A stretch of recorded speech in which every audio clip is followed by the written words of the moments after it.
Shakib দৌড়াচ্ছেন, pass থেকে পাওয়া যাবে শেখ মোরসালিনের গোলে বাংলাদেশ লিডে, ইন্ডিয়ার এগেইনস্টে স্বপ্নের শুরু লাল সবুজের।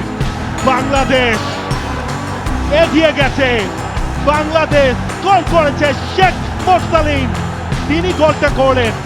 কেউ পারলেন না, চমৎকার একটা পাস এবং শেখ মোরসালিন তিনি রিপজিশন করলেন। গোলকিপার গুরপ্রীত সিং সান্ধু দ্বিধায় ছিলেন যে তিনি যাবেন কি যাবেন না, ঠিক পেছনে ছিলেন নিক্সনকে বোকা বানিয়ে শেখ মোরসালিন দিয়ে সবার আগে বলটায় টাচ করলেন এবং দলে ফিরে স্কোর শিটেও নাম তুললেন Morsalin. Number 7 is scoring. Bangladesh